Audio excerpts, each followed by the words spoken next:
और कोई गलती खताई हुई है मेरी मां मैनू माफ़ कर दी। इंडिया के गोल्डन बॉय नीरज चोपड़ा से पेरिस ओलंपिक्स में गोल्ड मेडल छीनने वाले पाकिस्तान के अरशद नदीम की कहानियां इस वक्त हर किसी के जुबां पर है। वैसे तो इंडिया पाकिस्तान की राइवलरी अलग लेवल पर चलती है, लेकिन अरशद नदीम के गोल्ड मेडल पर राइवलरी नजर ही नहीं आ रही और ये राइवलरी कहीं दिख भी नहीं रही। इसकी सबसे बड़ी वजह यह है कि अरशद की जीतोड़ मेहनत और नीरज से उनकी दोस्ती। साल 2016 से नीरज और अरशद दोस्त हैं और पहली बार अरशद ने नीरज को शिकस्त दी है, उनको हराया है। आज मैं आपको अरशद के मां की वो बातें सुनाऊंगा, साथ ही उनके घर की स्थिति दिखाऊंगा। गोल्ड मेडलिस्ट बनने का सफर अरशद के लिए कितना कठिन था वो सबसे पहले देखिए। ये गलियां जो इस वक्त आपके स्क्रीन पर है, ये है पाकिस्तान के पंजाब प्रांत के मियां चानू गांव की। यहीं से अरशद नदीम निकले हैं। ये घर जिसमें कच्ची ईंटें नजर आ रही है, ये वो आंगन है जिसमें अरशद नदीम ने अपना बचपन बिताया है। इस घर में अभी भी उनका परिवार रहता है। यहां पर आपको ओपन जिम भी दिखेगा जहां कुछ वेट्स रखे हैं। यहां पर अरशद खुद को फिट रखने के लिए मेहनत करते हैं। और ये है अरशद की मां, जिन्होंने अपने बेटे के इवेंट के दौरान लगातार प्रार्थना की। प्रार्थना इसलिए की ताकि वो इस इवेंट को जीत सके। राजिया परवीन ने अपने बेटे के गोल्ड मेडल जीतने पर क्या कहा, सबसे पहले आपको वो सुनाते हैं। बहुत खुश हूँ और मेरा बेटा कब मैनू गया सी ना इथों मिल के गया सी ते कहना सी मां मेरे लिए दुआएं करी और कोई गलती खताई हुई है मेरी मां मैनू माफ़ कर दी। मेरे लिए दुआएं करनियां, तेरियां दुआएं से बाज कोई नहीं, मेरा अल्लाह ताला है या तू है मेरी।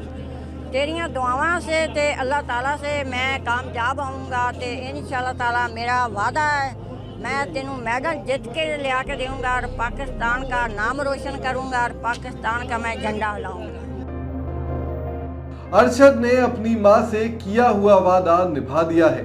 गोल्ड मेडल जीतकर उन्होंने पूरे पाकिस्तान को जश्न मनाने का मौका दिया है। अरशद के गोल्ड मेडल जीतने के बाद से उनके घर में त्योहार का माहौल है। और हो भी क्यों ना, 1992 के बाद, जी हाँ 1992 के बाद पाकिस्तान को ओलंपिक में मेडल जो मिला है और वो भी गोल्ड मेडल, पाकिस्तान की हुकूमत ने या फिर किसी ने भी अरशद की मदद कभी भी नहीं की।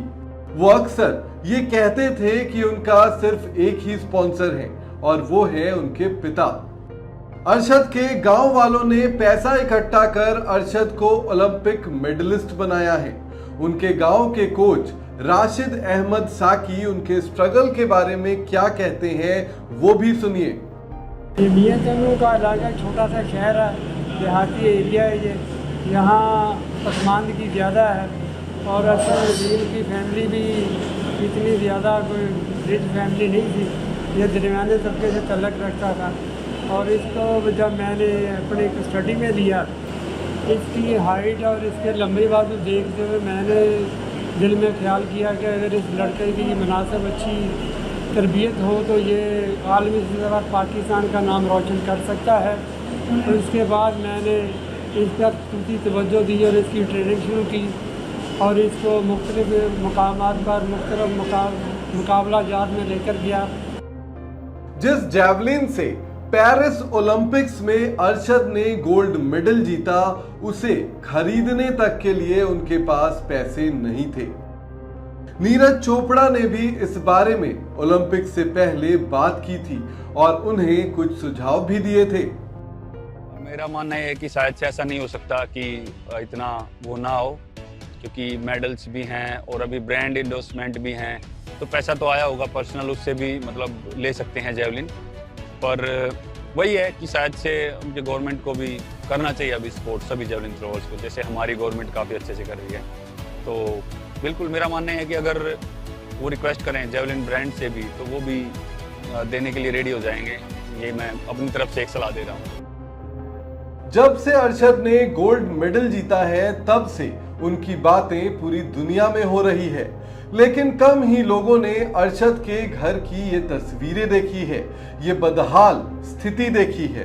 उम्मीद करते हैं कि गोल्ड मेडल जीतने के बाद अब पाकिस्तान में खिलाड़ियों की स्थिति बदलेगी और भारत की तरह वहां के एथलीट्स भी आर्थिक तंगी से निकलकर अपने खेल पर ध्यान देने में कामयाब जरूर होंगे।